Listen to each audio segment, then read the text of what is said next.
We'll get started in a minute. If anyone would like to speak, please fill out a card, and we'll take comments.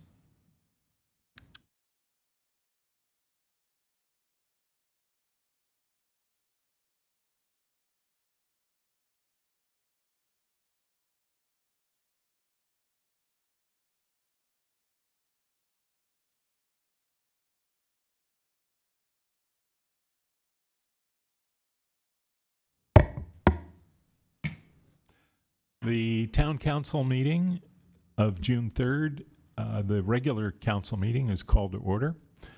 This would normally be our 7 o'clock start, but we're running a little bit late. We will go through our normal order, but I think we will take, after verbal communications, we'll take council matters. So we have a roll call, please. Councilmember Isto? Here. Councilmember Ennie? Here. Councilmember Badami? Here. Vice Mayor Moore? Here. Mayor Hudis? Here. Thank you. And so we'll go to the, let's see, do we have a Pledge of Allegiance? That's me. Please join me for the Pledge of Allegiance. I pledge allegiance to the flag of the United States of America, which it stands,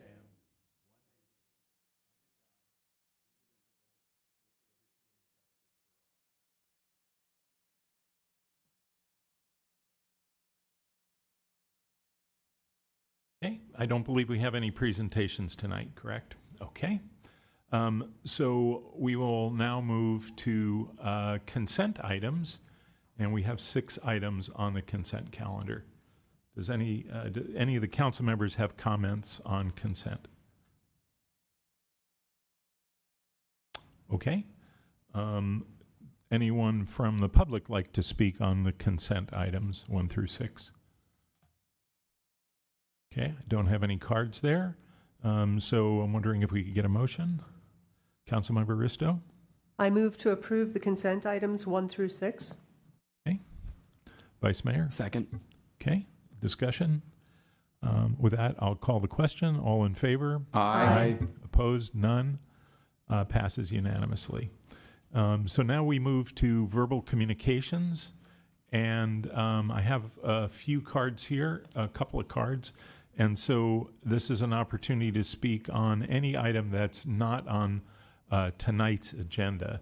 So I'll start with Carl Guardino.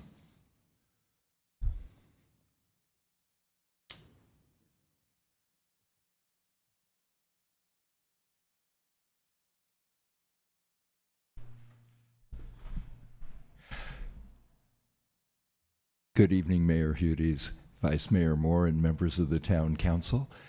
For the record, my name's Carl Guardino. I'm a 23-year resident of Los Gatos and Montecito, and I'm honored to be here this evening on behalf of Toronto Wireless, a next-generation fixed wireless access technology company that I have the pleasure of serving.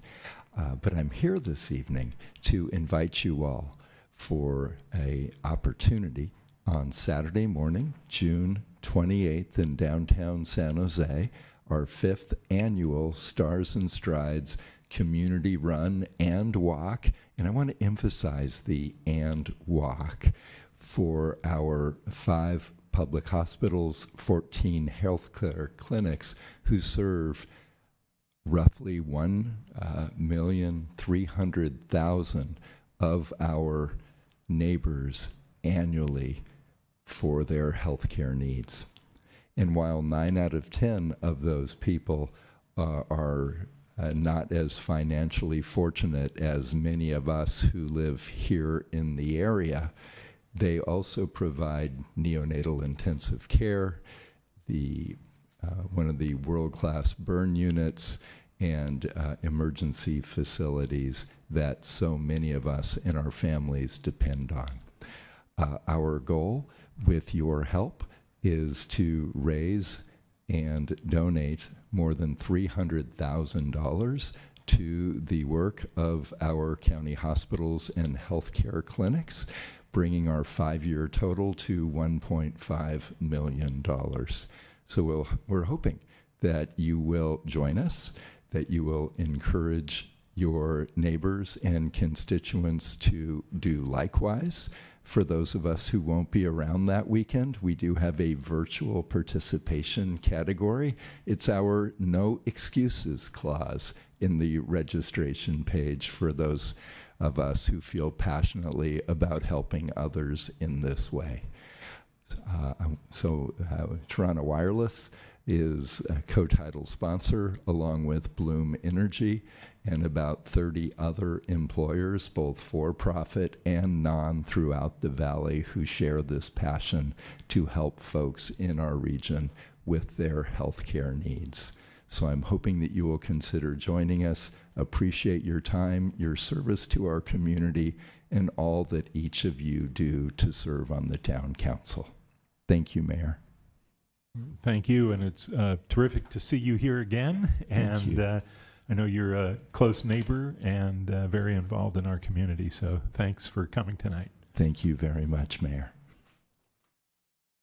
Next card is Gus Hu.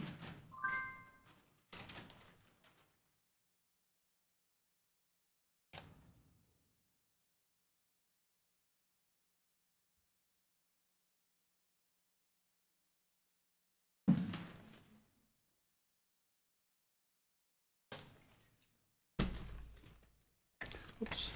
Please go ahead. I'd like to apologize for last week, or last time I was here. I didn't address, I turned the mic on you, and I realized that probably wasn't the wisest thing for me to do. Pretty much the same things. I sent in earlier a Nextdoor article or thing that came on Nextdoor, and it had a map on it with the no red on 17, and they're complaining about you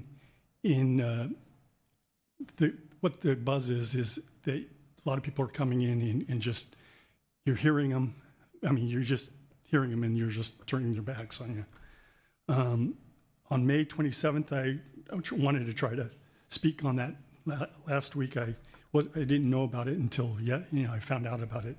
And I would, since I pass out flowers and stuff like that out, the bum out there, and the study, the traffic study, you guys didn't do the parking. I sent in, when this was originally there, I sent in a video of there's no parking anywhere, and the parking is a major issue. And the study you didn't have when you talked to them. The person who ever did the study, they didn't say that they even were there. It could have been online. You don't know who it was. And the principal stood up and he said 2 kids got hit. That's the same thing that I'm turning in. This is the same thing that's happening on Lynn. I'm worried about the kids. The kids come first. 2 of you said no because of the safety issue. 3 of you are worried about lawsuits. The lawsuits will come when a kid gets hurt, no matter what. And I would want you to have a bond, a high bond on the owner, the thing. I know a little bit about it because I was in construction.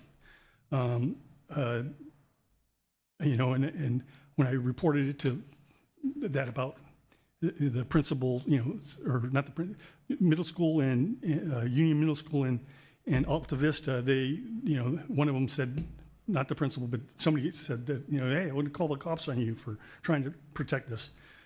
Also, the article I sent in that had the 14% for Saratoga that I brought up again, things I'd like to have that clarified if you actually saw that, because I can't use the screen. There's censorship there.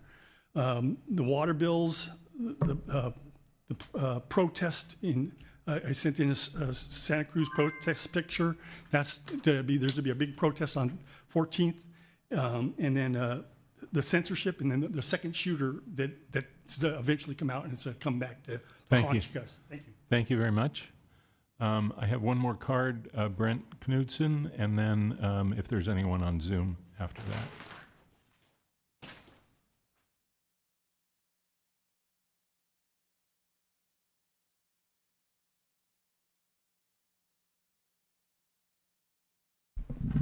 Thank you, Mayor, and good to see all of you. As you know, we've been here before with regard to the 143 and 151 East Main Street issue, and that's the issue that brings us here today to ask those of you who supported that last week to reconsider, which is, as we know, the requirement for it to be reconsidered. We're not here to ask you to do anything except for to get the facts. We appreciate being with you again tonight. Our family has lived here for over 30 years. Our 3 children have attended Los Gatos High. Our grandchild or our grandson attended the school, Grace preschool, right across from the proposed site. My wife's office is on 101 Church Street, just across from the proposed site, and my office is on Jackson Street, also across from the area. Our home is on Alpine Avenue, just above the proposed area. We've attended the planning committee meeting a month ago. I virtually attended last week's town council, and we had other members of our neighborhood here. And I've had numerous discussions with many of you, as well as sat with the Los Gatos High School leaders and Methodist Church leaders who we've done quite a bit of work with. Business leaders in Los Gatos and others. And we join with the more than 32,000 residents of Los Gatos who trust you all to do the right thing and asking you to fully understand the facts and reconsidering some of the facts that we're concerned about, and I think many of you are concerned about, as I've outlined in a letter that I won't repeat here. But our ask is simple, which is to assure that you have all the salient facts on the project, the East Main Street project. And our ask is that we all stand with integrity to assure that your decision is based on complete and accurate information as outlined in that letter that I sent this week, joined by our neighbors in that letter. And we propose that the builder's remedy in this instance is not our enemy that we've seen it used as, but it's actually our friend, where it's asked us to watch very carefully for the safety of our community. Clearly laying out the interest of safety and emphatically looking at the importance of the aggregate impact on the area and the balance of the zoning issues and so forth. That's our ask, is simply to assure that the facts that you've been given are complete, that they're accurate, that they're fully comprehensive with regard to the issues that I laid out in that letter, and that with 100% certainty, you as the town council can assure us as the 32,216 residents of Los Gatos that this project, which is a serious and we think a dangerous one, is fully vetted by our town council. Thank you. Thank you very much. I have one more card. I don't have any questions. Okay. I do have questions for staff, but we normally do that right after. Thank you, Mayor. I just wanted to make sure I wasn't walking away from you. No, thank you. Did you? No. Okay. Next is Lindley. Good evening. I wanted to just comment on the little gift that I gave everyone. My friend Rick gave me a bunch of these little Bibles. They're verses of comfort, assurance, and salvation. But I just wanted to give it to the 5 of you to let you know that I really have so much love for this town. And if I didn't, I certainly wouldn't be here because it's not good for my health, right? There's so much in this book, what we call the Bible, but we could call it the Old Testament and the New Testament. Of course, it includes the books of the Jews and the whole history of the Jews. But what the book really does is it really teaches you a lot, gives you a lot of wisdom. And at first it is scary because it's a big book. It might take you about a year to read. I'm sure hopefully someone in this room has read the Bible. It will change your life as it did when I finally read it when I was 30. And that's when I realized why there was so much chaos in this world and this town. And being that I've lived in Los Gatos my whole life, most of the chaos in my life came from people in Los Gatos. So by reading this book, which, you know, they say you can't judge a book by its cover, and that's because the cover of the Bible could not possibly do its justice. So much wisdom for the leaders, such as the 5 of you and the staff and the people who you represent, hopefully can learn what is important, what's right and what's wrong, why the world is the way it is. And when people do, when you know that someone's going to do something that maybe they shouldn't do, that they might get hurt by doing it, it's our obligation. This is in the Bible. It is our obligation to let them know when they're doing something wrong. And that's what I've been trying to do since I started speaking out after the schools just really destroyed my children, and that would be Los Gatos and Campbell Union schools. But I've just seen so much evil in this world, and like I said, most of the evil came from people in this town. I know that everyone thinks that their money is going to save them, but trust me, you're not going anywhere with that money when you die. So I really hope that this people can learn to preach love and not that hate that United Against Hate preaches, because that word is really a bad, yucky word. And I think that a love march like the one that I put together several years ago would be a better idea than the United Against Hate. So hopefully you'll read this. This is just a little glimpse. The Bible is certainly worth your reading. Thank you. Thank you. Do we have anyone on Zoom? There are no hands raised on Zoom. Okay, so we will close verbal communication. Oh, we have another card. Yes, please go ahead.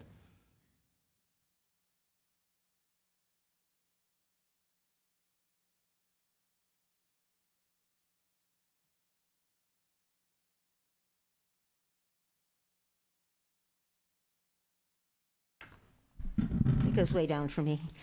Hello, City Council members. Thank you very much for all you do. I'm Doreen Castleman. I'm the president of the Jewish Democratic Coalition of the Bay Area, vice president of the Northern California Council of Jewish Democratic Clubs. I'm a member of JCRC, and I'm on the board of Baja Bay Area Jewish Action. In the last 3 months, we have had the highest level of attacks in the Jewish communities throughout our country.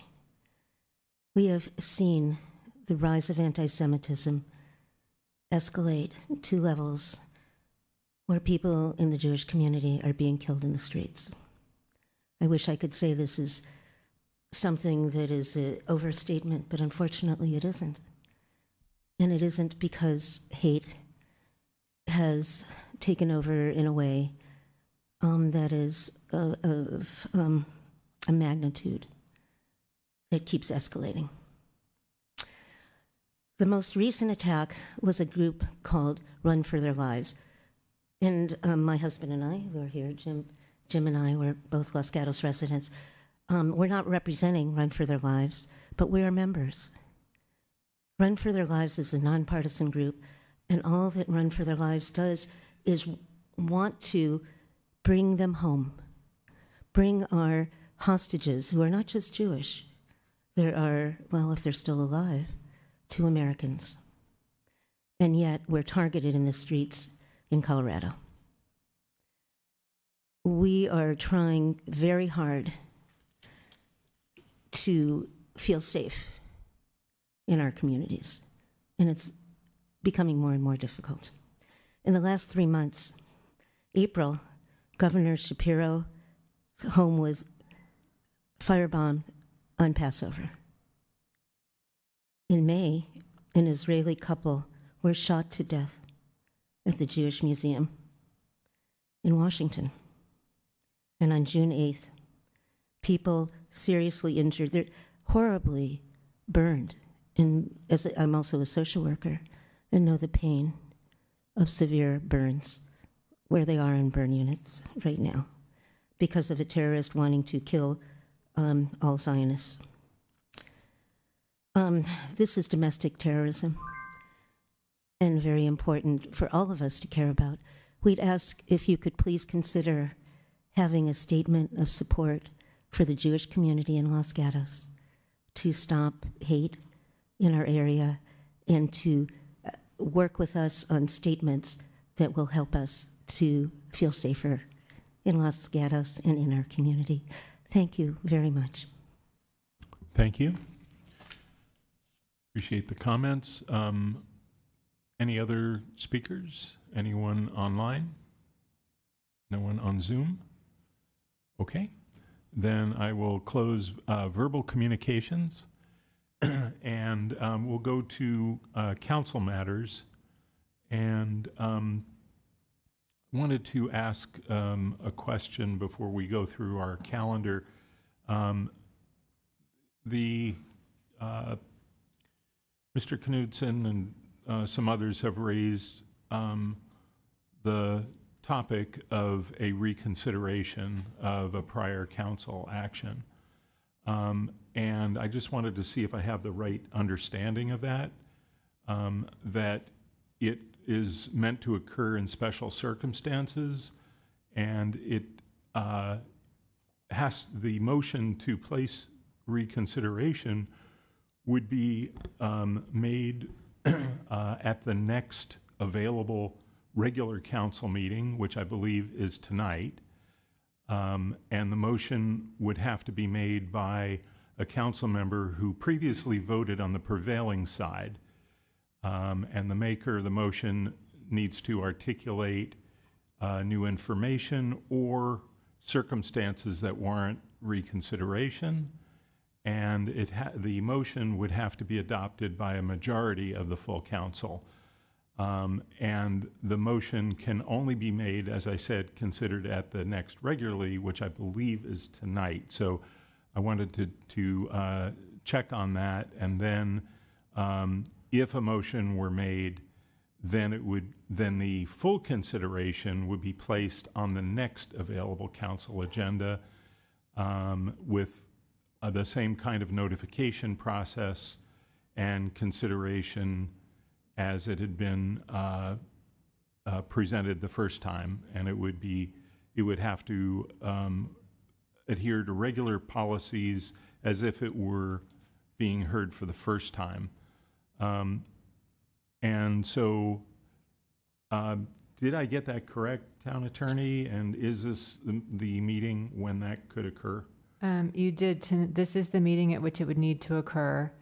And then this is all contained in the town's agenda setting policy. And then it does provide that the full reconsideration, if a motion were passed, will be placed on the next available council agenda following the agenda setting and required public notification process.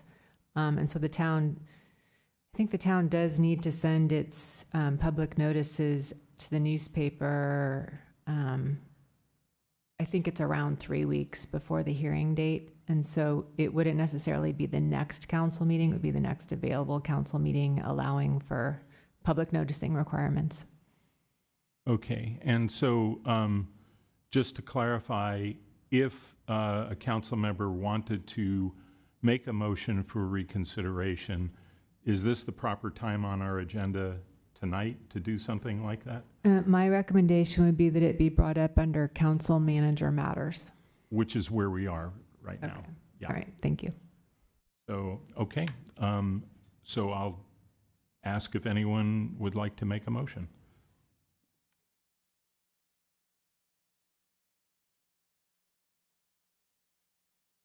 Vice Mayor? I'm not going to make a motion, but I will address the topic because we're here.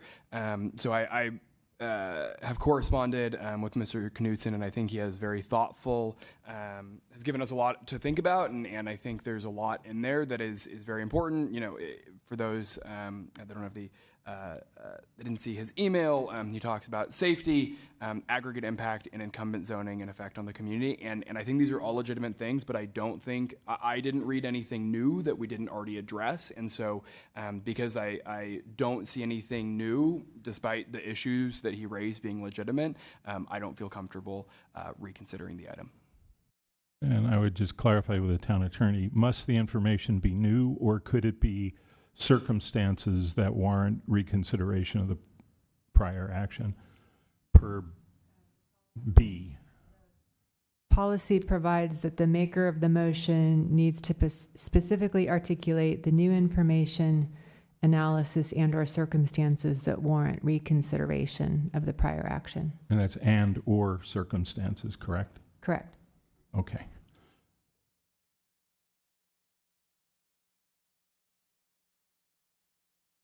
Councilmember Rennie? Just briefly, I did read the newsletter, the email, and I did not find any new information in it that warranted a motion. Councilmember Isto? Same. I read the letter. I understand that there are some concerns. I think sometimes there's not always the same understanding about what traffic studies mean and how they're done. And there also seemed to be concern about expanded commercial space when in fact it'll be restricted commercial space. So I didn't see anything new that we hadn't discussed. So I would not be reconsidering either. Okay. With that, I take it that not only do council members not see anything new, but they don't see any circumstances that warrant reconsideration of the prior action either. Is that correct? Okay. So with no motion, then that doesn't leave the council with any action that it can take. Of course, the public has other avenues that it can take, but that isn't anything that would be up to the council. So again, thanks for bringing this to our attention, and I would like to move on to other council matters. And so if anyone on the council has something they'd like to report, this was the time to do that. Councilmember Badami. I have a few items to report, but I'm going to save the best for last. So on May 22nd and May 29th, I participated in meetings of a wildfire advisory group. On May 28th, I met with local leaders regarding field space for the Los Gatos girls softball. May 29th, as board member for West Valley Stormwater Authority, I attended a student presentation at Van Meter School on campus-based stormwater pollution prevention plans. Director Nicole Burnham was also in attendance, and we left thoroughly impressed with the students' knowledge and enthusiasm. That kind of ties with the last, best for last, so my apologies for that. So now I'm coming up to June 1st. So I attended the Billy Jones Railroad Locomotive Anniversary event, along with Councilmember Risto and Mayor Udis. So Will Whitney, if you could just stand up and take a bow for us. So those of you, Will comes to all of our meetings, and he is the general manager, and he planned quite the birthday party for the train. Attendees also included Sharky, the mascot for the Los Gatos High School. Celebration included pom-poms galore from the Wildcats, and a red velvet birthday cupcake that was devoured by the locomotive. So thank you, Will. It was just a wonderful event.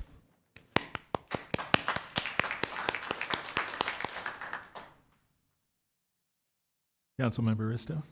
Thank you. And yeah, the Steam Engine No. 2's birthday party was not only a lot of fun to watch, and it was great to ride in the VIP car with Councilmember Badami and her partner, hang out with Sharky, see our have our whole group sing happy birthday. But I did not know that Steam Engines got to eat birthday cake, so that was something to see. Smelled a little like caramel after that. In addition to that highlight, on the 21st of May, I attended the ribbon cutting for the Grove Assisted Living and Memory Care Community, and I think the Vice Mayor spoke there, and he probably has more to say about it. On the 22nd, I attended PPW's barbecue for all the employees. Had a lot of fun, and I had the wonderful opportunity to climb up high on a ladder so I could take a picture of the whole group. And I'm really afraid of heights, so it was a lot easier to get up than down, but it was the only way to capture the amazing team. That afternoon, I then attended the Senior of Distinction 25th annual event where our mayor gave out the awards. I'm on the Community Advisory Board for the Terraces of Los Gatos, so I helped put the event on. I don't know if you're going to be naming the honorees? I don't have a list here. Okay, well then I'll just go ahead because these are remarkable people. So this is an event where a variety of service clubs throughout the community are invited to bring forward their senior of distinction for the year, and they're recognized for outstanding, I can't even read my own handwriting, I'm sorry, outstanding volunteer service and contributions to Los Gatos and the Monte Sereno communities. So from Friends of the Library, we had Terry Blackstock. The History Club brought forward Diana Pleasant. The Kiwanis had Al Simon. Community Health and Senior Services nominated Jeffrey Blum. Morning Rotary, Rhonda Simon. Rotary, Tina Orsi Hardigan. And the Terraces of Los Gatos had their own Terry Shoup. Everybody had impressive resumes. It was a beautiful day. Food, music, and a way to celebrate the long contribution of these volunteers who pretty much spent their lives contributing to our communities. On the 26th, I attended the Memorial Day at Los Gatos Memorial Park, kind of a family event. Besides all the solemnity and speeches and honoring of those who made the ultimate sacrifice for our freedom, there was also games and picnic, kind of a way for families to spend more time at the Memorial Park and share respects, but also share a picnic. And in disclosure, my husband won one of the raffle prizes, so we got a whole barbecue set that's looks like he's ready to travel. It's in a briefcase. It was kind of crazy. And our mayor made a wonderful speech, so I'll let you cover that. On the 27th, I attended County Supervisor Margaret Abe Koga's AAPI Heroes Luncheon, where we're from District 5, so there's a theme of 5. She honored 5 heroes under a variety of different titles, and our own DEI Commission Chair, Gordon Yamati, received an award for being a hero for his work on doing research and assisting residents here looking for restrictive covenants on their properties. They're no longer enforceable, but the fact that we're mapping out where all these restrictive covenants have existed kind of shows how and why different areas developed the way they did and what opportunities had been lost in the past for a number of people who would like to be residents. On the 28th, I met with a representative from Eden Housing, affordable housing builder, to learn more about how affordable housing is funded. And oh my gosh, putting all the components of the loans and the land rights and everything else together, how these things are pieced together is really complicated, and it was impressive to learn, and I definitely understand how hard it is to bring forward affordable housing, especially 100% affordable housing. And then later that day, the town manager and I attended the 2025 local energy codes update by Silicon Valley Clean Energy, and I don't know if you're going to report any more on that, but our manager had a really great suggestion that people jumped on, so we'll see what comes up from that. But it was a good discussion. On the 30th, I hosted 10 women for our 5th Friday lunch. There's a huge group of women in Santa Clara County who are present and former electeds, and we meet for lunch on the 5th Friday, whenever there's a 5th Friday. And so we met in Los Gatos at Dar Restaurant, had a wonderful lunch, got to show off how beautiful Los Gatos is, and we just share stories. It's great to see people that were like the first woman ever on their council, maybe in the 80s, or see where people who were on councils are serving now, what kind of volunteer work or other offices they get into. So always inspiring. On the 1st, I attended the Billy Jones Wildcat Railroad 120th birthday for Steam Engine 2. And then that evening, I attended the New Mew opening for their Pride exhibit and reception. And in addition to some amazing photography that was put together, including some of our local heroes and the history of the Pride movement, there were really moving musical performances by the Rainbow Women's Chorus and the Silicon Valley Gay Men's Chorus, and just a nice opportunity to see a lot of the members of the community there being upstanders. On the 2nd, which was yesterday morning, I attended the Silicon Valley Clean Energy Finance and Administration Committee meeting. I won't bore you with all the details, but we made recommendations regarding prepays, stress test analysis, and a budget framework for the next year that we'll be recommending to the Board of Directors. Thank you. Thank you. Vice Mayor? Thank you. In the mayor's absence, I was honored to perform the ceremonial ribbon cutting for the Grove. The Grove is a new assisted living and memory care facility in senior housing development in Los Gatos, and I think it's going to be a really, really wonderful place to live. It's I joked at the ribbon cutting asking if I would be able to live there if 26-year-olds, and they said no. But it's really nice. There's a spa, and it's a very beautiful facility. So look forward to meeting our new neighbors that are going to be living at the Grove. I also attended the Public Works Barbecue, where I can attest that Councilmember Risto did climb up on a tall ladder, and I, as she was taking that picture, I took her picture. It was very funny. I attended the Dave's Avenue Culture Fair, which is an annual fair for students and at Dave's Avenue, the 4th grade. And they present about the different, their backgrounds, their cultural and ethnic backgrounds. And it's amazing to see the rich diversity we have in Los Gatos, students from, countries all around the world. And then their parents come and they speak to the other students and they all present. It's a really neat thing to see about, students embracing their cultures. I had the honor to speak at and attend the end of year banquet for the Division 12 West Key Club, which is the Key Clubs are under the Kiwanis clubs, and they are groups of high school students dedicated to service. And it was a really, whenever I get to interact with students, it's always so inspiring to hear all of the amazing things they're up to, especially because when I was their age, I was doing none of those impressive things.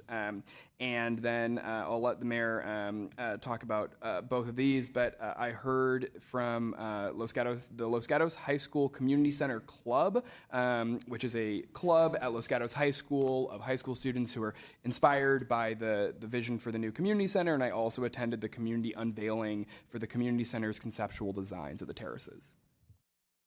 Thank you. Councilmember Rennie. I think I'll keep it short. I also spoke with Eden Housing, as Councilmember Risto mentioned. I attended Silicon Valley Clean Energy Risk Oversight, and I've had a few meetings with residents. Thank you. Usually it's easy for me to pick out, my favorite activity that I participated in, but these last 2 weeks were just so full of really wonderful community activities, with the community coming together on so many things, some more serious, some less. On a serious note, I met with a wildfire advisory group that is helping to understand what the residents themselves need to do and to help get some momentum on the activities that we're going to need to have to raise the wildfire level, and Councilmember Badami also has participated in that. The Seniors of Distinction Award, big smile on my face. Many people I knew, hearing their stories was fantastic. Had a community center leadership meeting to plan for the event that we did on Sunday.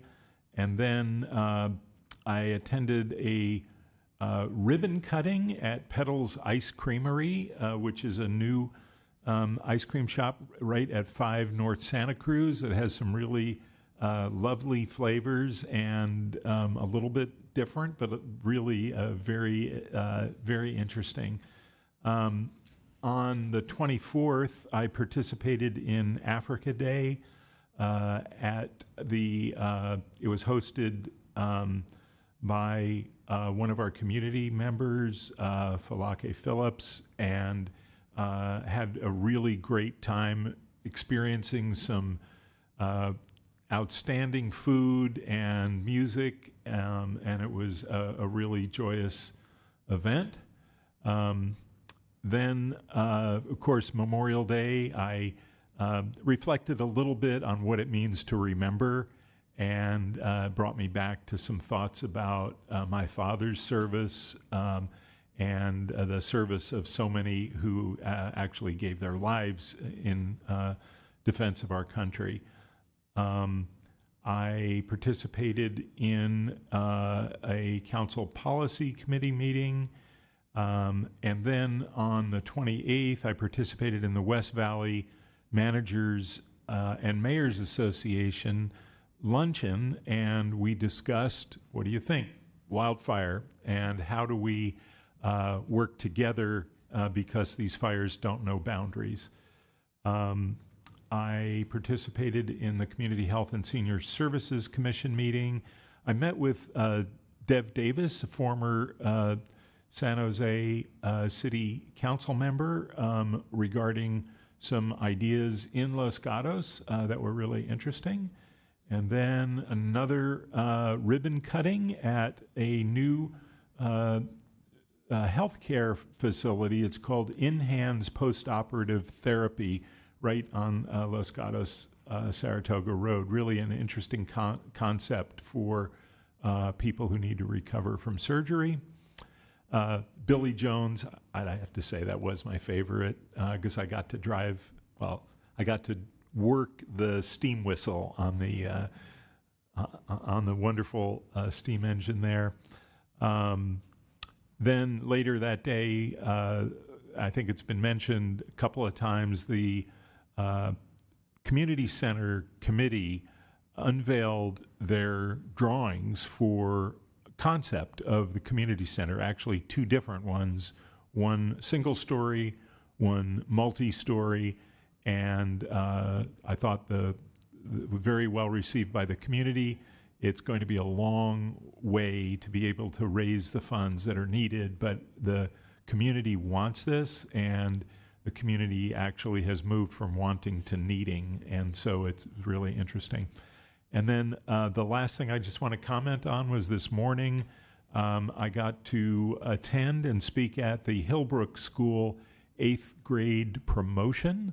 They now have a high school, so they don't call it a graduation. But these amazing kids reflecting on their educational experience in this lovely setting in Los Gatos. So altogether, really tremendous last couple of weeks. And so I will now go to manager matters. Nothing to report. You were at many of those things, weren't you? Yeah. Okay, terrific. Town attorney, do you have anything to report? I'll save the closed session report till the end of the meeting. Thank you. Okay, great.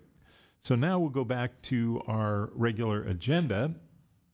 And so our meeting now continues, let's see, with item 7, I believe. Is that correct? And so if we could have a staff report on that, that would be terrific. Thank you. Thank you, Mr. Mayor. The presentation is in regards to the 25-26 final proposed budget. There are 3 recommendations, including 2 resolutions adopting the operating capital budget, a number of different transactions, including fund balance confirmations, and the last action is approval of the current year and budget adjustments. We've had a very lengthy budget process, so I won't necessarily go into the 40, 50 slides that we did before. But we started off with reframing our strategic priorities and focusing on 3 that are our top strategic priorities: emergency preparedness, prudent financial management, and maintaining the small town charm of Los Gatos. We did projections on our financial condition and 5-year forecast, released the budget, and had a number of conversations with the council, giving direction to our finance commission, who met 3 times, working with staff to refine assumptions and projections to be a little more aggressive and ensuring that the bottom line deficit that we have is smaller and has a more minimal impact on services. In terms of the final direction that's implemented in the budget and actions that are requested today, we're continuing what we started last year of integrating a 4.6% vacancy factor into the budget, as well as the 100% use of our Measure G general sales tax, of which we used 50% of it last year. Now we're going to use 100%. We implemented a number of expenditure and deficit reductions based on a tiered program that the council heavily advised on direction on. We also increased some of the revenue categories, including actions by the council at its early May meeting of increasing fees to ensure taxpayers had less of a subsidy of a private benefit, but generated more revenue.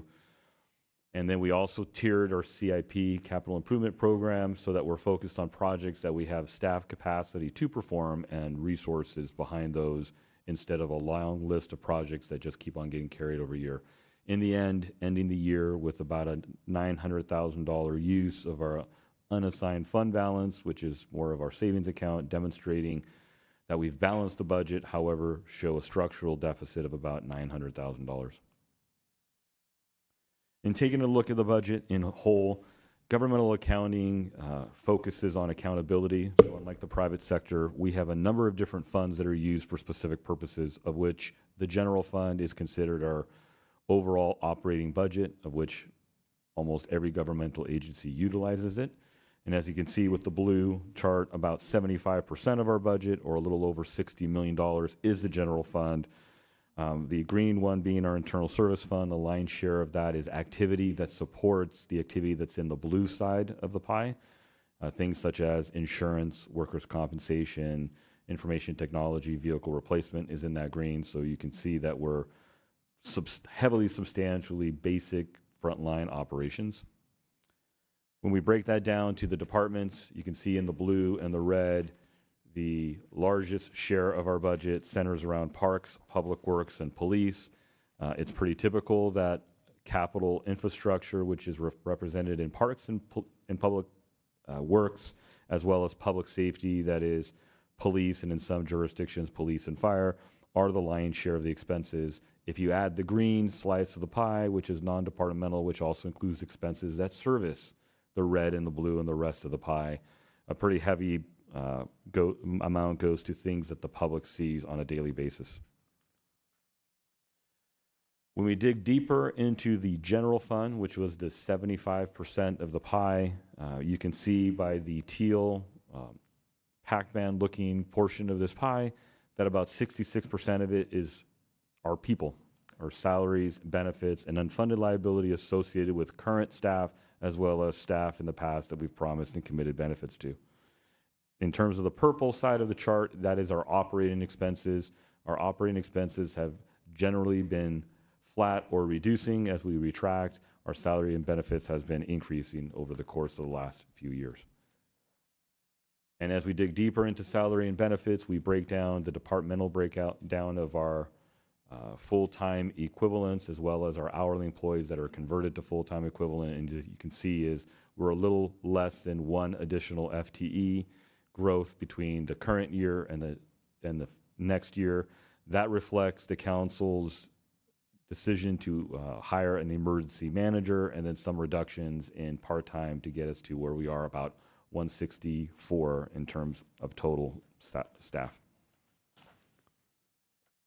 In our capital budget, there's a focus on our fiscal stability and ensuring good governance. So we identified projects that we knew we could do that were important to the council and the community, and ones that we would be able to substantially complete during the course of the year. And we categorized that as Tier 1 projects. Tier 2 projects were all remaining projects that had appeared on any of the last 5-year capital improvement programs, since we budget 5 years at a time. And then lastly, we created a category of Tier 3, which is all other known needs. So things that come up on plans, since a facilities master plan or anything of that nature, bike and ped master plan, will show up in our Tier 3 categories. And we'll continue to refine that to make sure we capture everything. so that from the community perspective, they can see the totality of what we have potentially on the docket, the things that we fund, and the things that may come next in future years. We need to recognize that capital project delivery is not just resources, it also takes people, and there's a limited number of staff that support these capital projects. And when we stack 60 projects in a fiscal year with a small but mighty Parks and Public Works Department and Finance Department, you can imagine that's a pretty significant lift. In the attachments to the staff report, you will see 2 resolutions and some additional actions, the first of which is approving the proposed budget. I had once told the council that you can do a budget in only 1 or 2 pages. I said that as a joke, but the reality is we do actually have that in the town of Los Gatos. In California, a budget, as we see our document, the multi-hundred pages of documents, is not legally required. There's only very little legal requirements that are required. In the town of Los Gatos, what you approve is the top line appropriations, which is what you see here today. So on the right column, you can see the general fund revenue at about just shy of 60 million, with the bottom line revenue being a little over 76 million. And then on the expenditure side, you can see the general fund at 60.4 million, with the total expenditure base of a little over $80.5 million. That's the level of authority the council has granted to staff to expend, and within each of those funds are differing breakdowns that are shown in the budget. In the middle column, as you can see, there's the numbers, and on the right side of the numbers, you'll see a 1, 2, and 3 that are in parentheses. Those reflect other transactions and changes from the April 21st proposed budget to this final budget, of which the first 2 of those 3 are listed here. There are additional revenues that we've included, as well as some reductions in internal service charges from the April budget to the tune of about just shy of 1.7 million, as well as the operational savings of about 1.1 million. As you can see from the list, these items mirror the items that were given. Week 8 got direction from the council to be able to implement in the final budget, so that these transactions balance what you saw in April to what will be in the final budget. The second resolution, which is attachment 2, is a confirmation of all the fund balance commitments. I apologize for the small numbers. There's a lot of fund balances. Fund balances are, in essence, savings accounts under governmental accounting standards. There are 5 categories of savings accounts, primarily in the general fund. There are non-spendable, restricted, committed, assigned, and unassigned. Those are reflected on the left by the bold headings. Non-spendable being resources that we have to account for, but they're not cash that could be utilized by the town for operations. To the far bottom line, unassigned fund balance is money that's available that has not been allocated for any specific purpose. The 3 other categories in between, the committed, assigned, and restricted, all reflect differing gradations of restrictions on the funding, from restricted being legally restricted by some outside restriction, or committed being legally restrictions by the highest level of authority that the council has, or assigned, which is a restriction we impose through policy or the budget. On the right side, you can see the budget balances for each of those accounts that we reflect as of the end of the next fiscal year. I would take your attention down to the bottom right and 1 column over, which is the $905,000 in parentheses. That is a reflection of the reduction in the unassigned fund balance. That is part of the structural deficit that we currently have in the general operating budget. In terms of additional, this is the 3rd item that reflects some of the cleanup items for the end of year of the current existing year. You'll see some general revenues that are being adjusted based on more recent information, as well as on the expenditure side. You will see those here also, and they're all in the staff report as well as the attachments. In terms of what we see coming down the pike in the future, we used a vacancy savings and about $900,000 of reserves to balance the budget this year. Last year, when we began the year, it was before I was hired, we used the 4.6 vacancy savings and about $600,000 of our Measure G sales tax measure to balance the budget at that time. The prediction as that while we are balanced, which is a legal requirement, there's a distinction between balanced and structurally balanced. Balanced means you can get revenues and expenditures and use of reserves to balance out. Structural balance means your ongoing revenues can support your ongoing expenses. Our top two ongoing revenues are sales and property tax-based sources, and our largest ongoing expenses end up being salary and benefits. It was part of the pie that you saw. Salaries and benefits are growing at a faster rate than the top two revenue sources of property tax and sales tax. And the variance between those two rates of growth is accelerating into the future. And so based on our future projections, our expenditures will exceed our revenues and continue to do so over the next 5 years, absent any changes. And our current level of programs and services are just not sustainable into the future. What we have is very high quality in terms of our programs and services. It's reflected by the last two community surveys that we've done, the last one being most recently released, and it's something that we need to be able to protect. The town will continue to rely on the use of reserves as we start to implement measures to protect the town going forward, and then garner the conversation that we need to have to be able to address our structural deficit. An additional pressure that we will see is something that we've talked about in our Finance Commission and at Council, is the increasing pressure that our existing capital assets will have on our overall operating budget. When we have a resource such as a library or a building, those resources have life cycle assets that need to be replaced. A roof on a building, HVAC, carpets, things that in most agencies we typically pay as we go out of our operating budget. So when a $500,000 roof comes to bear, you're trying to find $500,000. Here, what we need to do is start looking at what that total dollar amount is and set it aside in capital to alleviate this pressure as we go forward. We will be looking at getting a deeper understanding of our financial condition. We know what it is based on our analysis. We are bringing an outsider in, a firm that does this for a variety of cities, to independently assess our financial condition and do a more refined 5-year projection. We're implementing in the next fiscal year stronger budget monitoring and responses to budget monitoring, which currently is at a higher level. We look at department bottom line level. Here we'll be moving toward more of a monthly monitoring of each departmental budget and going to a deeper level within each of the budget to get a good understanding of where we are and where we'll end up into the future. Well, continuing, the most important work is understanding what is it that we want to provide as a community, and then have to start having those conversations, the very challenging ones of trade-offs. We can have anything we want, just not everything. And so we have to start deciding, how do we balance between one or another? We have to look at also, how do we deal with the capital assets that we have right now? It's not enough to build a library or a community center.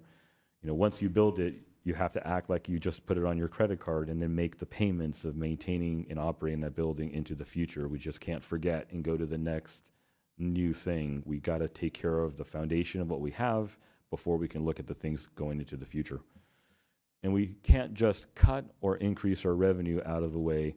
We have to look at efficiencies, increasing the effectiveness of our operations, and look at economic development and innovative opportunities to grow the overall pie of revenue, to allow for a bigger pie for the expenses for the services that our community demands. And one of the most important parts of this is we need to be engaging the public, the council, and our staff. And how do we balance our future budget?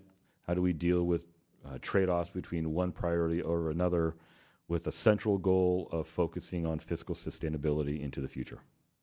And so with that, council, I will turn it over to questions, and I'll put the 3 recommendations on the board for consideration. Councilmember Rennie? Yeah, I have one question that I probably should have asked last time, but I can't recall recently if we've talked about what is our current vacancy rate. We're using 4.6 as a savings, and I'm wondering how close to 4.6 we are now as we're getting close to starting the fiscal year. So last fiscal year, our overall saving, if we build back our number was around a little bit over 4.6%, around 5%. We reported it with the ACFR, and currently we see, we believe we will hit our vacancy saving in the current year, but we have to close the year to see that. We don't have the second year of number yet. So the question really is, how many vacancies do we have at this time going into the year, so that I understand how quickly we might actually chew into this 4.6 savings? With the approval of hiring a number of sworn and non-sworn police officers, we're, I think, about 3. So we are not on target to hit the 4.6%. However, there are a number of separations and retirements that are predicted in that same department that should overtake and allow us to get to the 4.6%. Okay, thanks. Just to follow up on that, and then we'll go to others.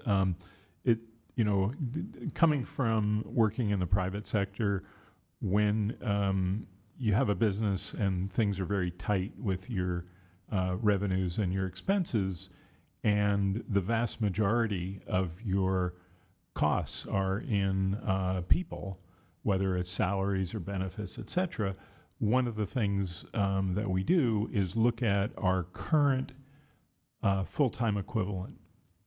We have a budgeted full-time equivalent, right, which were the numbers that we showed us, but I think it's going to be very important for us to understand that, looking at the past month or the past quarter, and understand where we are to address exactly what Councilmember Rennie is talking about. And so I would hope that we can make some progress in being able to report, the number of hours worked divided by the standard hours available as, which is a standard definition for full-time equivalents. This is something the council has asked for at previous meetings, and we've been looking at how to best present that information. But we also have to consider it's not just the FTE numbers. Unless you're looking at specific output of work, we also have to look at the salary and benefit expenditures and the trend over the course of month to month. And so, which could change dramatically depending on the type of employee and the type of hours that are occurring. So both of those have to be tracked going forward. I agree, and I look forward, and I appreciate the progress that's been made in getting our arms around that. I think the 4.6 estimate, there was a lot of debate. It was, but I think that we're starting to close in on something that is, closer to reality. And I think having actual FTE reports are going to be really key for the management of this town in, until we figure some other ways to fix our structural deficit. Vice Mayor. Thank you. So at our budget meeting in May, the town council made a variety of changes and adjustments, both to the capital and to the operating. When will we see those incorporated into the budget documents? Because looking through, that's not what we saw this evening. So I can start. So the fiscal summary that was included incorporated those changes, but usually it takes a little bit of time for staff to redo the budget. We had quite a lot of changes. So by beginning, end of August, the adopted document should be available for the public and for the council. Okay, thank you. Councilmember Risto. Thank you. I mean, I know in the past we've danced around with this 4.6% vacancy, and it came about because somebody at the Finance Commission kind of looked at previous years and said, look, let's be honest, on average, there's about this many unfilled places. It wasn't due to us not trying to fill the positions. It was due to the fact that we, people departed, people came, you hired somebody on, somebody else in another department left. It was the ebb and flow. But I've always been uncomfortable with that because when I look at, when we look at our authorized and funded town staff positions, we are saying that we have authorized 163.74 positions for the year. We haven't chosen areas where we're not going to hire somebody. And if we say that past history predicts that it'll just naturally be, let me see, I think, oh, I don't have page numbers on here. Yeah, there you go. So my concern is if we're counting on that, but our departments do a great job recruiting and filling their empty spaces and working toward having their departments fully staffed, which if I were a director, I would want my department fully staffed. What's the answer? Like, if we, at any given point, we might not be at 4.6%. We might be below that, we might be above it, 2 people might depart, you might hire somebody else. But what happens if, on average, through the year, we're hitting 2% vacancy? What's the adjustment, or what's the cure for that?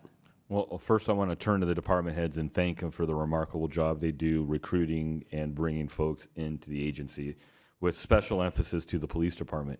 It is not easy hiring a police officer these days. It's not. Not many people want to do the job and take that risk. But the chief and her staff have done a wonderful job being able to do so. It's not awesome to be somebody that you hire, that you put them on the streets when it's a 92-day in traffic going to the beach that's nonstop. And so our Parks and Public Works has done a remarkable job in terms of finding the right people for the jobs. And there'll be generally be turnover. The issue of a vacancy savings, if you look at some of the best practice for government finance, the best practice is that you identify and track what your vacancy savings is. And then from there, what you do with that is up to the jurisdictions. When I look at why is there a vacancy factor that we implemented, it's to address what was potentially a deficit, and it's a plug. But we also authorized the full staffing of 160 to 163 positions. So right now, by June 30th, we could have been fully staffed at 163 positions. We're not that far off from that. We can do that. And we could stay there, and we could hire overstrength hires for folks that are going to be retiring so that when they leave, there's somebody to backfill their position and therefore not achieve the 4.6% vacancy savings.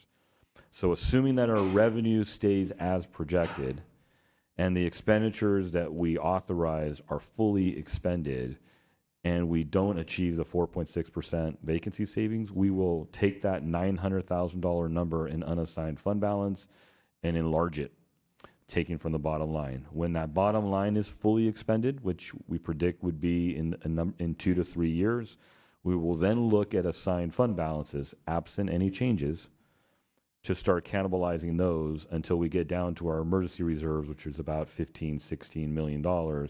And at that point, I'm going to be left with no choice but to give very strong directions about what we need to do to retract. And so my preference is you budget conservatively, and what's left over at the end is not lost. It's carried over into the next year for a one-time use. There's just a timing difference there as opposed to trying to get more precise in the existing fiscal year. Right, thank you. So if I could just follow on, I mean, my recollection of the reason this was brought up a couple of years ago was the Finance Commission was essentially saying that the town budget was padded. You know you're never going to hire everybody. And so at the end of the year, you're going to end up with extra money. So they wanted more of a true up. I realize with a structural budget deficit where we could go if we don't change some things. I just wanted to know about this year.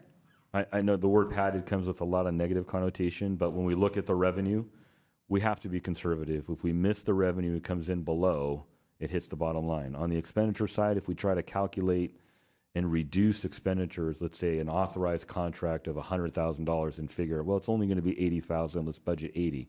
But I'm signing a contract to expend $100,000 and I go over, I'm then shuffling money around to try to figure it out. And if it doesn't work out on the expenditure side, it also hits the bottom.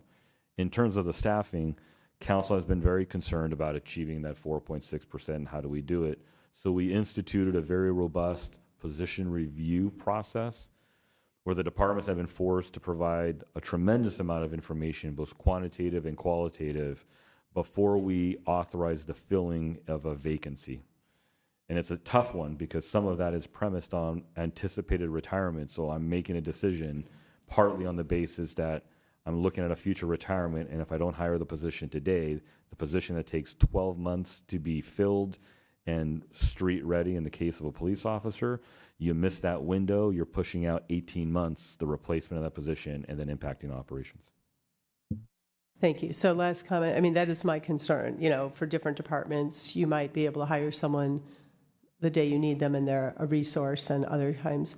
But I just, as this council member, when I accepted the 4.6 vacancy, it was sort of, oh, this is based on the comment that this is what we normally achieve, not it's a goal that I want to make sure that we always stay there. It was sort of came about as this is what really happens, not we're going to require people not to hire. Thank you. If I recall, some things a little bit differently, that one of the concerns was that if we budget at a level that we will never achieve, basically that money is off the table for the council and the public to use it as it might be needed for social services or for other things. And so basically the reason was to allow that flexibility. I would also say that the state of our information systems makes it really difficult. We don't have up-to-date information on our actual FTEs worked over the last month or the last 3 months. So we might be able to say, okay, we've got these jobs filled, but we don't actually know. We also don't have very good information about our turnover rate and what is our turnover rate and what do we expect our turnover rate to be. So, this is a way of approximating and balancing and keeping, the main thing is to keep an eye on it. And I think the town manager articulated a way that he is putting processes in place to make sure that we do keep an eye on it. And so I think this will be a topic. This is one of the reasons that I've felt for a long time that we need to have key performance indicators for the town, including our full-time equivalent, including a number of other things so that the council can not just see a financial report once a year or a budget once a year and then a mid-year update, but to actually have much more current information so that we can make good decisions and satisfy what the public needs and expects. So hopefully we're making some progress on those things, but until we're there, we have to use some estimating tools.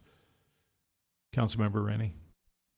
So I wanted to go back a little bit on history on that. So I'm trying to remember, it was 3 years ago, about plus or minus. We had over 7% vacancy at that time, and we didn't do any vacancy savings. We just assumed we were going to somehow hire all 7% immediately and spend it all year long. And in fact, that never happened. So we were trying to get a little closer to what might actually occur.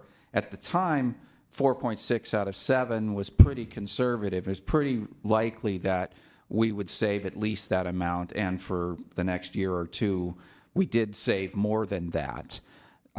I would say now that, and at the time, we had some very difficult positions to fill. We were trying to fill dispatchers. We had 3 out of 8 dispatchers and working like heck to try to get a 4th one to stay on. We've turned some knobs, and the police department's done a great job, and we're at 7 or 8 dispatchers now after maybe 2 years of hard work. So we've closed a lot of those. We knew at that time a lot of retirements coming in the police department. We still have some, but at that time we had a lot of retirements. So we knew there was no way we were going to fill 7%. And so that 4.6 made sense to try to get us closer to reality. I'm not so sure 4.6 is a good number anymore because the conditions are different. I don't want to tear this apart and change our budget, because I know what'll happen is if we fall a little short, we'll just take a little more out of unassigned fund balance, but we may have savings somewhere else to make up for it. It's all a guess a little bit at this point. We can't be that precise, so I don't want to change anything, but I just want to be a little more accurate in what we were thinking when we started with the 4.6. But if we're really around 3 with the ones, assuming we can, I think what you said is, I know we have 3 openings in the police department. If we hire those soon, we'll be at 3% probably. Is that what you implied? It would be 3 total in the town, but that it could change tomorrow with a separation or a hire. Yeah. So my point is, we're in a much different place than when we first started trying to use this 4.6. So if we were starting our budget plan over, I wouldn't use 4.6 knowing that. But as I said, I don't want to change anything at this point. I do agree with the mayor because we are so tight. I would like to watch our vacancy rate as the year goes on, because it's going to make a difference on where we are on a much tighter budget and much tighter estimate also than we've had in the past. I think the methodology, the town has done a great job over the last few years in terms of its actions. We were prudent with the use of ARPA funding. We built up a reserve. We were prudent in the use of business license tax from a business that wasn't necessarily going to be forever. And we socked that money away into reserves to give us a pretty decent cushion. So we've made good decisions. The vacancy savings in the philosophy of how we utilize that is similar to the philosophy of how we use capital funding. For right now in capital funding, we're typically paying as you go. So if I do a roadway project, I have the cash that I've accumulated in the bank and I spent it. But there's a philosophy in capital that I've spent the last 5 years building a fund balance. So those taxpayers over the last 5 years lost the opportunity to use that money for programs and services, so that I can do a roadway today, the roadway benefiting folks that are here for the next 30 years. And so in other jurisdictions, there's also a philosophy that you finance the road so that those that are benefiting are paying for it. And so it's the same thing. I think what I think the new reality for us ends up being the basket of services that we've been providing, how we provide them, how we staff to provide those services. Are the difference between that and the resources to provide, and we're getting tighter and tighter and tighter, and then the decision making become harder and harder. In terms of the vacancy savings, if we want 4.6% or even if we want 7% vacancy, we can hit those targets. It's just a matter of changing our operational environment internally, but that potentially has an operational impact that we need to be cognizant of. Yeah, I don't want to spend all night on this because we do need to get this open for public comment, but I would like to, just note that I don't view it 4.6 as a target. I view that as an estimate that we have to use because we have imperfect information, imperfect systems. And as we get better information, I would certainly be open to revising that number, maybe at our mid-year, if we're getting FTE reports, actual FTE reports, so that we know where we stand on actual headcount. So at any rate, any more questions or comments before I open to the public? And then we're going to need to move this along with some actions. So I don't have any cards on the budget. Is there anyone online who would like to speak about the budget? There are no hands raised on Zoom. Okay, so I'll close public comment. And do council members have any comments with the proposed actions that have been put forward by the town manager? Vice Mayor. Thank you. I just want to first compliment our town staff. I think, this was a more difficult budget year than I think the town of Los Gatos has dealt with in a while. I want to especially thank our new town manager, our finance director, our department directors, and all of our town employees who are helping us collectively put together a budget that allows the town to both tighten our belts and continue to deliver the high quality services our residents expect. I have come to believe that government really is a team sport, and I think we have an excellent team. And so we are super fortunate in Los Gatos. I think, when we first started going through this process, I was a bit trepidatious. There were things that were on the chopping block that I was really uncomfortable with. And I think that this was a really good process to work through what we could, the things that we could accept and the things that we couldn't accept. You would be shocked to find out how many people reached out to me about the $10,000 doggy bags. People really want their doggy bags in the parks. And that's exactly what I think the budget process is for, is to understand where the community's at on these important projects. And so I'm really happy with how this turned out. And while of course I wish we had more money, I think it's impressive what we've been able to do. I just want to close by saying, as the town manager mentioned in his comments, I believe that we need to take a serious look at the coming years and meaningfully address our structural deficit. I personally believe that if we don't, this was a little bit painful, right? We had to, for me personally, cutting money from things like the hotel program, reducing the community grants program, looking at slowing hiring. I think those are all really big impacts. And so if we don't want to make deeper cuts to town services in the future, I think we need to look really seriously at ways to increase our revenue. I think that's, we are working on all of the efficiencies that we can, but I don't think our residents will be able to stomach much deeper cuts. I think our residents expect a very high level of service. And so I just want to emphasize that I think it's going to be important for us to look at the revenue side as we move forward. Councilmember Badami. I would echo some of the comments of the Vice Mayor. I want to thank staff, Gita, for putting together the budget, the Finance Commission as well, and also Council, because we worked really hard on May 20th in putting this together. That being said, some of our comments were incorporated into the budget, and I would be prepared to make a motion, unless we need some further comments, but just to move it along. All right, so I'm going to make a motion to adopt a resolution approving the Town of Los Gatos fiscal year 2025 through 2026 operating budget and fiscal year 2025 through 2026 through 2029-2030 capital improvements program, including new appropriations, minor corrections, and carry forward appropriations as presented in Attachment 1 with Exhibit A, total town revenues and expenditures by fund. I could also make a motion to adopt a resolution approving commitments of fund balances under GSAB 54 as presented in Attachment 2, and approve fiscal year 2024 through 2025 year-end budget adjustments and reclassifications as listed in Attachment 3. Councilmember Risto. Thank you. I'll second the motion. I also want to echo Councilmember Moore's comments and thank our staff and our new town manager. I mean, coming into a position where, we have this looming budget deficit, that's not easy. And I appreciate how hard our staff worked. Knowing the results of our community survey, we have a community that really values the services that our town provides.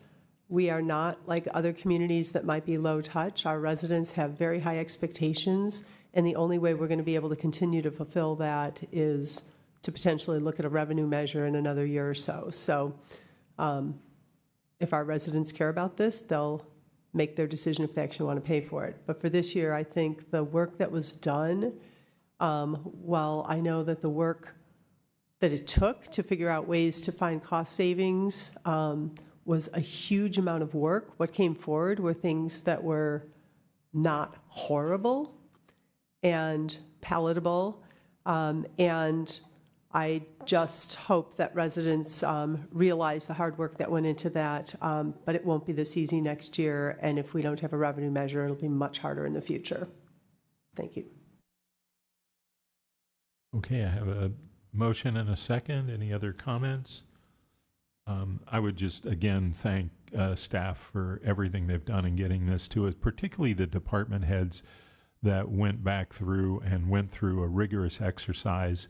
And I know that some of the things, well, most of the things didn't actually occur in this budget, but I think it's a very useful way of looking at services and coming up with efficiency. So I think that is helpful. I would also just add one other comment, and that is that we're going to be looking at our wildfire maps, and then in August, we're going to get an update on what we need to do to improve wildfire readiness and resiliency.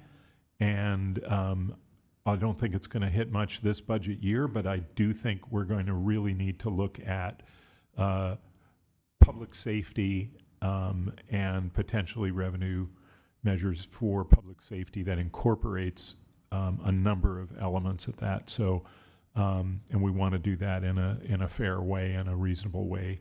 But I think that our community would really like to see enhancements in our ability to prepare and withstand the risk of wildfire.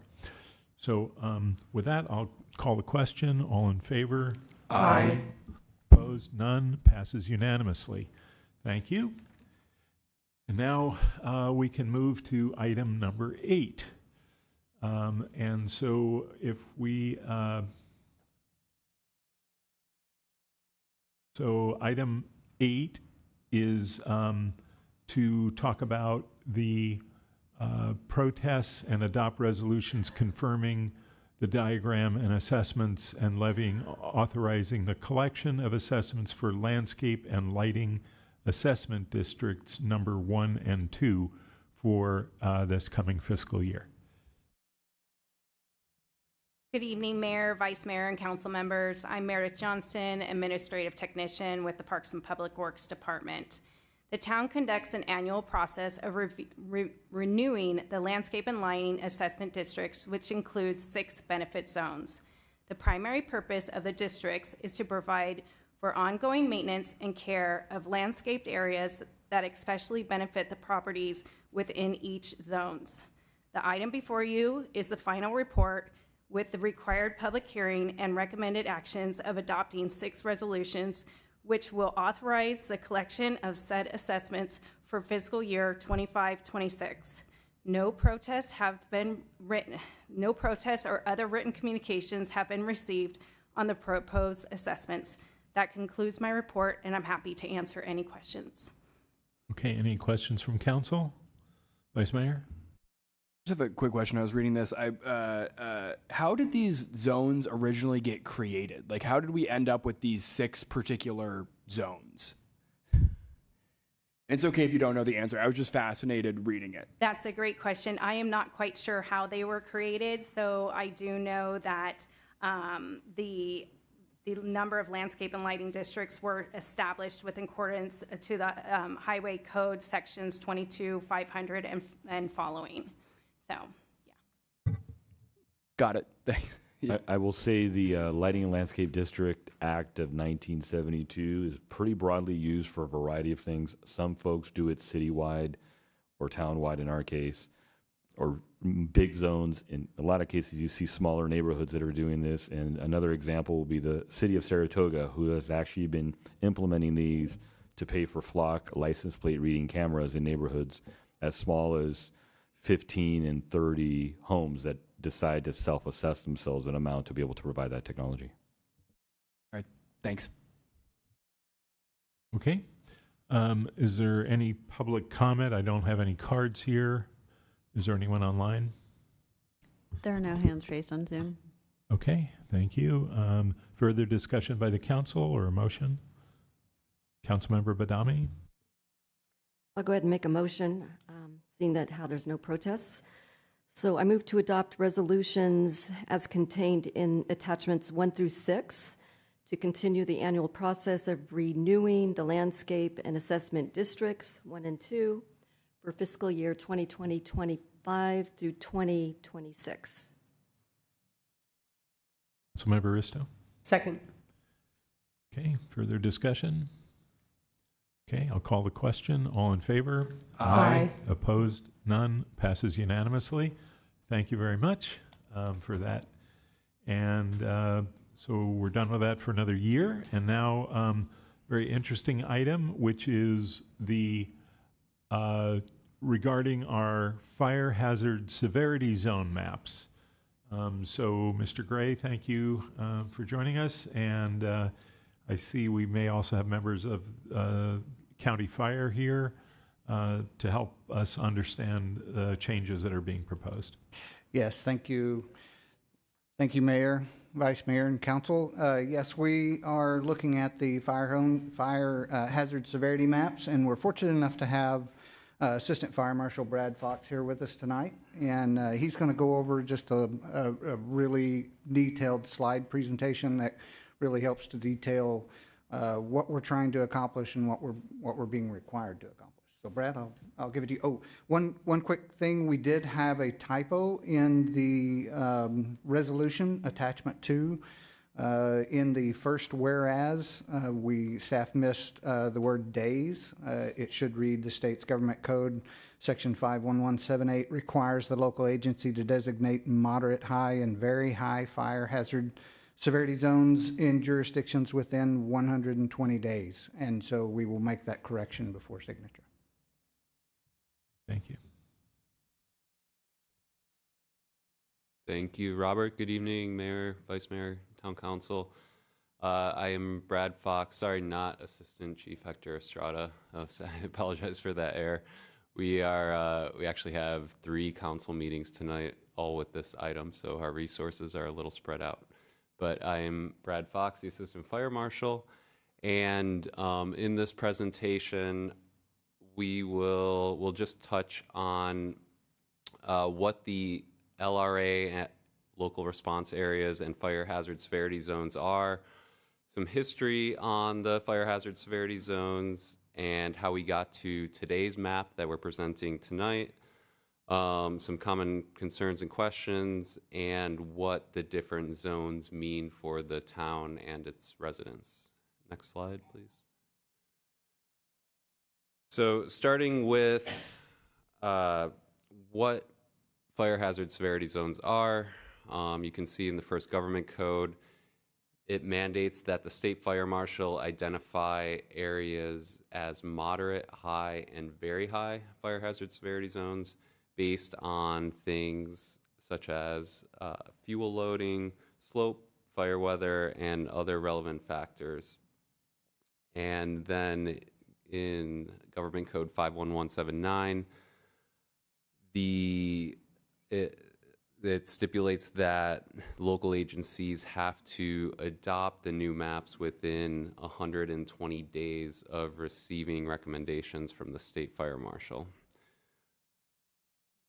Next slide. So a few key terms: local responsibility area. That's what we're talking about tonight. The fire hazard severity zones within incorporated Los Gatos represent local responsibility areas. There are state responsibility areas outside of the town limits and unincorporated areas. Those state responsibility areas were updated last year, and now we are updating the areas within the town limits. And then the fire hazard severity zones have 3 different classifications, as was mentioned. The moderate are represented by a yellow color on the maps. High is orange, and very high is red. Next slide, please. So as you can see in this photo, this is from the recent LA County fires. Wildfires can destroy neighborhoods, and what is stark in this photo is and the obvious question is, how does that one home survive? So all the homes in this photo would have been in the same fire hazard severity zone, and when we start looking at why that one home is still standing, we get into characteristics of the structure and defensible space and other risk factors. So we'll mention that a couple times, but we're starting to delineate between hazard and risk. With that said, fire hazard severity zone maps are not new. They are a tool to recognize potential hazard that exists. And on the next slide, I'll give you a brief timeline of how these maps have developed. So you can see they've been in development for roughly 45 years.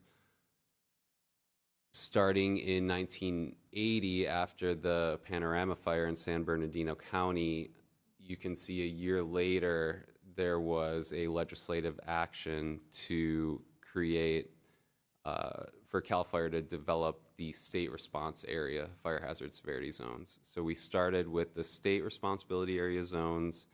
Those maps were created in the mid-'80s, And then in 1991, we can see the Oakland Hills fire happened. A year after that, legislation was passed for CAL FIRE to now identify very high fire hazard severity zones in local response areas. Then fast forward to 2007, and that is actually the last time the maps were updated prior to tonight's adoption. So the current town map is based off of that modeling that was done in 2007. First, the SRA maps were adopted, and then between 2008 and 2012, the LRA maps followed. Then in 2020, we obviously are familiar here with the CZU and SCU lightning complex fires that occurred. And as a result of those fires, along with the fires in Santa Rosa and Paradise, legislation, specifically SB 63, mandated that now local agencies have to not only consider the very high fire hazard severity zones, but also the moderate and high zones. So the current maps were redrawn in 2024. The SRA was adopted last year in 2024, and now here we are today looking at adoption of the new LRA maps. Next slide. I don't think this slide will be a surprise to anyone. Recent large fires have increased in intensity and frequency, and in fact, the state's largest nine wildfires in recorded history have occurred all since 2017. Next slide. So this is just a timeline for the rollout of the LRA maps. In February 24th, the maps were released, and the state gave all local jurisdictions 30 days to post those maps for public comment, which the town met that deadline of March 25th, and the state then mandates that all local jurisdictions adopt the ordinance within 120 days, which brings us out to June 24th. So with today's first reading and a subsequent second reading, I believe on the 17th, the town's on schedule to meet that deadline. Next slide. So here we're going to come back to a little bit of what I mentioned earlier with hazard versus risk. And hazard is what the state uses in their modeling when they are creating these maps, and that is really based on the physical conditions that create a likelihood and expected fire behavior. And that considers, that does not consider mitigation measures such as home hardening or recent wildfire or fuel reduction efforts. So it is the modeling without considering any risk factors that could, that a local community could embark on. Next slide. And then wildfire, when we look at wildfire risk, we are now taking into consideration local mitigating measures such as home hardening or fuel reduction efforts or recent wildfire. Next slide.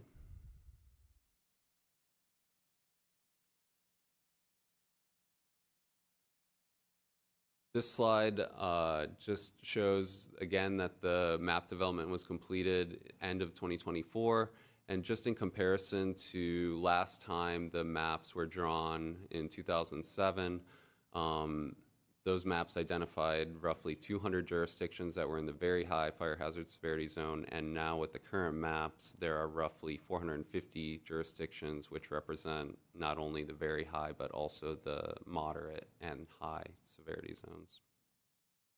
And the maps were developed for cities and counties and not fire districts, which is why we are not adopting the map as a fire district. Rather, we are going to all of our towns and cities that we represent to adopt in each jurisdiction. Next slide. So this slide is part of the government code that just outlines the town's options for adopting the maps, and basically the government code says you shall not decrease the level of the identified zones, and you may only increase the level of fire hazard severity zone. Just to give a little more nuanced detail to that, if the town desired to increase a zone from either a non-existing zone to a moderate or a high, or upgrade a moderate designation to a high designation, no justification needs to be provided to the state. Whereas if the town decided to upgrade a zone that was not designated very high into that classification, substantial justification has to be provided to the Board of Forestry. And tonight, as you can see in the staff report, the staff and County Fire are recommending adoption of the maps as proposed by the state. Next slide. So a few of the common questions and concerns, science and methodology. CAL FIRE has some really good content out there on how they develop the maps, and I would encourage you to visit their website. There's a link to a spectacular YouTube video that outlines how the maps were made and all the science behind it. On the insurance front, one of the most common questions that's comes up is, are these new maps going to affect my insurance? And so the state insurance commissioner, Ricardo Lara, put out a, what did he call it? Sorry. Bulletin, thank you. He put out a bulletin and a fact sheet explaining that the CAL FIRE hazard maps do not affect insurance rates or availability, and that goes back to that theme of hazard versus risk, where the insurance companies are using wildfire risk models to determine where they will write and renew policies versus the fire hazard severity zone maps, which are intended for local jurisdictions to make planning policy decisions. So the the bottom line is that the insurance commissioner says that the maps do not affect insurance coverage or rates. And finally, there's a link to some of the available things that the community and homeowners can do to affect their risk to wildfire by low-cost retrofit options that they can undertake for their own properties. Next slide. So what does it mean to be in the different fire hazard severity zones? So these are some of the things that impact the severity zone, or will impact the community by being in a severity zone. There's building standards, Chapter 7A in the building code, which requires a more robust building for withstanding wildfire, and that applies to new development and rebuilds. There is the natural hazard real estate disclosure, which was Assembly Bill 38. Whenever there's a real estate transaction in a high or very high fire hazard severity zone, there's a disclosure now that goes with that to basically identify different home hardening features that can be upgraded. 100-foot defensible space requirements. County Fire currently provides defensible space inspections for the town. and that will not change. Obviously, we will work with the town with the new maps to identify those properties that are subject to defensible space requirements. And then there are the state minimum fire safe regulations, also known as PRC, Public Resource Code 4290 and 4291, that regards development standards for new construction in very high fire hazard severity zones. And then finally, there is a government code 65302 that requires that the maps be included in the town's general plan, which is why we presented to the Safety Commission earlier or last month. Next slide. And then this is just a summary that CAL FIRE put out of some of the requirements and comparing and contrasting those in SRA and LRA.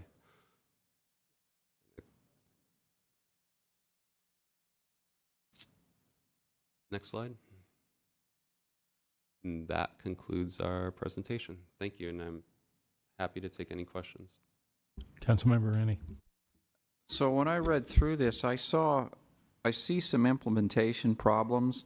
If we look at page 3 of 5 of the staff report, 337 of our packet, there's a bunch of bullets here, and it basically were the bullets you just mentioned, but the one that I found particularly interesting was owners of properties located in the high or very high will be required to have a wider circle, 100 foot of defensible space. And then I noted on our new maps, and I don't know where I didn't check the old maps, we have some zones, sort of standard subdivision, I guess R18 zones that are pretty small pieces of property.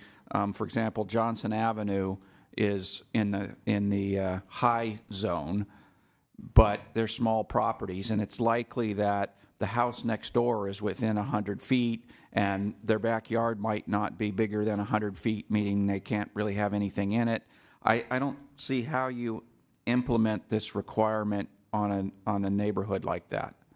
I understand it designed for more of a wooey kind of thing where it's bigger properties and it makes sense. But now as we're coming down into sort of this standard subdivision with small properties, how do we, and maybe that's more of a question for Mr. Gray, I don't know. Yeah, no, that's a great question, and that can be a challenge with smaller lots. So obviously, we can't force a homeowner to improve their neighbor's defensible space. So when we are doing our inspections, we look to the property line, but then we would also look at that neighbor's house and look to their property line. So there could be some overlap there, but if the first homeowner A has their required defensible space out to their property line, they're not going to get dinged for something that's their neighbor has that's out of their control. What can be in the 100-foot, within the 100-foot defensible space? What can you have planted there, or structures? Can you have a shed? Can you have any bushes? Can you have any barked area? Yes. There's a great CAL FIRE resource that shows I obviously can't show it, but there's a CAL FIRE resource that has a great diagram that shows the different zones, 0 to 5, 5 to 30, and 30 to 100.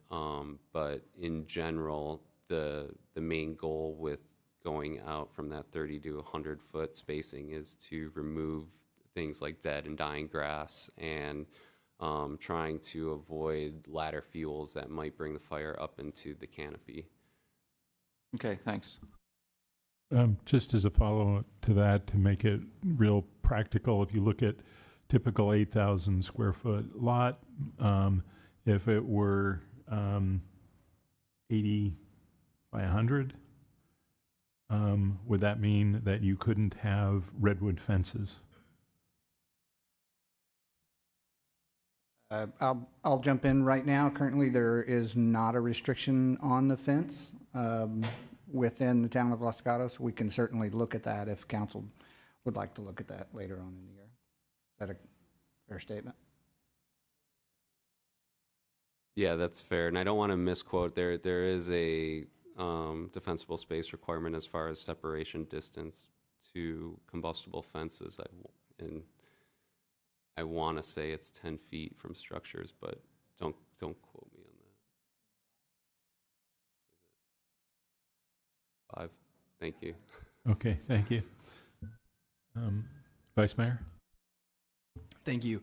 Thanks for being here tonight. Very helpful. I've heard that statistic before about California's 9 largest wildfires all occurring since 2017. I think that's a shocking statistic. I think that surprised a lot of people. The other one that I've heard used in parallel with that one is that 1 in 8 acres one of every 8 acres in California has burned in the last 10 years, which is again very startling. So when it comes to mitigating wildfire risk, I do think that the town needs to collectively think about, this idea of climate change and what we can do to keep fighting that. But with that, one of the things that I was thinking about looking at this is that, as you're sharing these stats that we haven't looked at the map since 2007 and climate change has gotten so much worse and there's been all these bigger fires, our map actually didn't change a whole lot since 2007. So can you talk a little bit about why that is?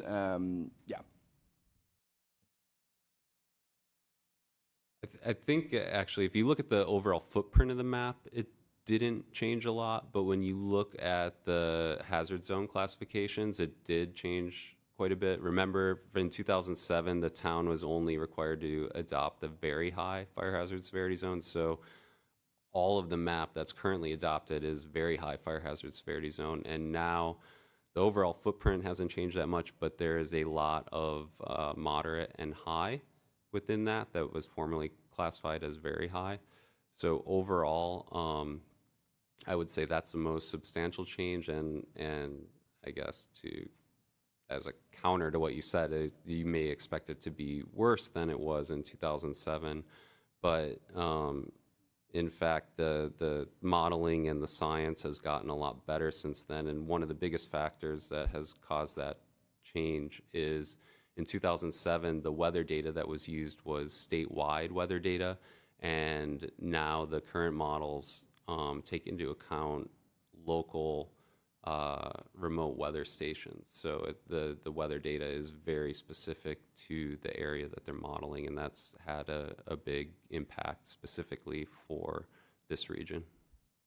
That's interesting. So it's not necessarily that the weather has actually changed or conditions have changed, but the data has just gotten more accurate. Thanks. Yeah, that's correct. Okay. Yeah, go ahead, council member, and then I'll take public comment. Thank you. And I want to thank you for this presentation. Sitting on the General Plan Advisory Committee, we already adopted it and discussed it, so it's great to see this again and see the report. I have one question right now. I mean, as we're discussing defensible space, when we adopt this tonight, what will it look like in terms of the rollout for what the implications are for people having fences, what construction looks like, what retrofits are required, and how that will be triggered? And I'll just say, I live in a very high fire hazard zone, and my lot is 50 feet wide, and all of our neighbor fences are within a few feet of our house, and they're all wood, and we're only spaced by a driveway, so my defensible space will not only go into my next door neighbor's house, but into the neighbors beyond that. That's an excellent question. Thank you very much for that. Probably the simplest way that I can describe it is if you're not making modifications to your property or your home, we're not coming out to enforce you to remove your fence and force you to change your siding or your roof or anything like that. So it's when you make a modification to your property, that's when we're going to invoke these requirements. The exception of that being if you are in one of the very high hazard zones, then you do have to do some clearing and such tree trimming and such as that. But we're not looking at modifying anything outside of your property. We can't force you to do anything on your neighboring property, on your neighbor's property, unless they choose to do that as well. So it's confined to you and your property when you make an upgrade to your structure or to your property. Does that answer the question? No? Yeah, mostly yes. I thought in the last couple of years, people had a right, maybe it has to do with brush clearing, had a right to defensible space. So if it went onto neighboring property, they had a right to have that cleared. Is that not true? I can research that. I'm not 100% certain of that. Okay, but right now, as if we go forward, the trigger is typically people making changes, although certainly we'll want to get the information out so people understand. You may want to replace that wood gate with a metal gate or something. Correct. Okay, thank you. Okay, I'm going to open for public comment. I don't have any cards. Is there anyone online who would like to speak about this?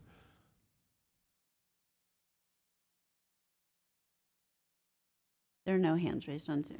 Okay, we'll close public comment. One thing that I thought was very helpful was one of the slides where you outlined the different codes that apply. And sometimes you said this applies to very high. Sometimes you said this applies to high and very high. We don't need to go through that now, but I'm wondering if in the future it would be possible to take that slide and identify which hazard zone it would apply to. I think it would be helpful for us moving forward. Is that possible? Yeah, absolutely. We can certainly do that and post it online. Okay, great. Thank you. Councilmember Badami. Public safety is a strategic priority of the town council, and it's always been one of mine, especially with the risk of wildfire.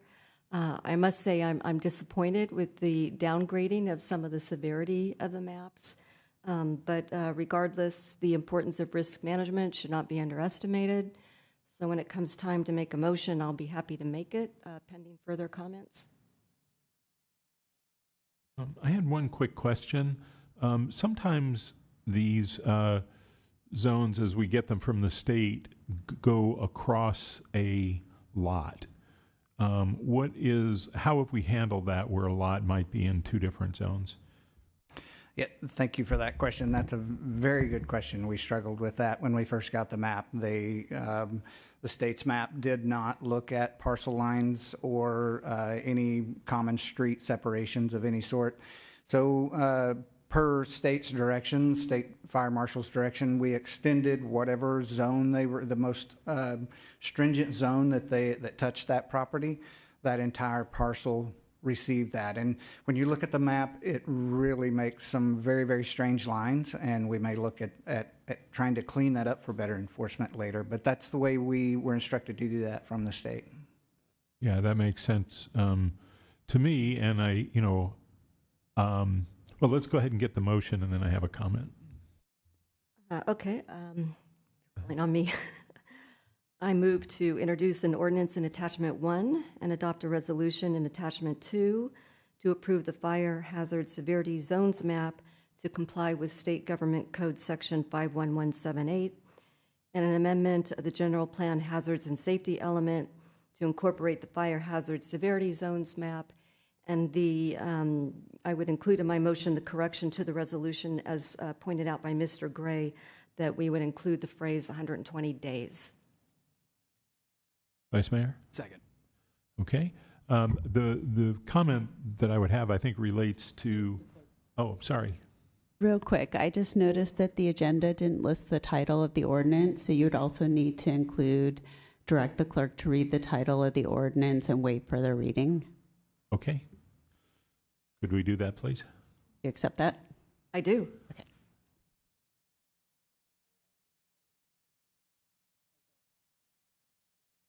Okay. Go ahead. I see. Okay. All in favor? Aye. Aye. Opposed?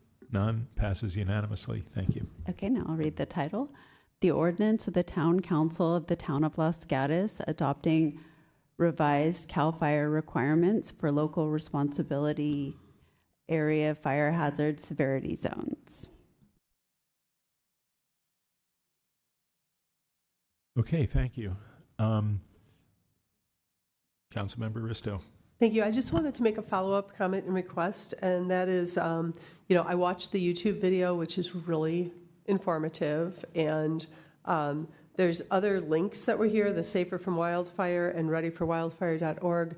I'm wondering if when the town puts this, adopts it and puts it in the general plan, if we have it posted anywhere, could we also have the links to the YouTube video so residents who want to look at it can understand how these severity zones are, calculated and what factors go into it, and then, the other mitigating, the other links that help us mitigate the risk. Yes, absolutely, we can do that. Thank you. Yeah, thank you. And I, in looking at these maps, they may look a little strange. I spent some time looking at the methodology, and I'm very impressed with the science behind the work that's been done on the state maps. Taking in all kinds of factors, including some things that really relate to the most recent fires. So we may get some challenges on these going forward, but I'm very comfortable with what we've just adopted. So thank you for that. And so we are now finished with item 9, and that brings us to the close of this session. Yes, okay, closed session report. Thank you, Mayor. I'll report that the Town Council met in closed session earlier this evening to discuss one item of anticipated litigation pursuant to Government Code Section 54956.9, and previously on May 27th to also discuss anticipated litigation pursuant to the same Government Code section. Thank you. Thank you, Town Attorney. I'm sorry I keep rolling over that. So, okay, so this meeting is closed. We've completed this meeting, but we will go back to the special session and take a 10-minute break and get started at 9:15.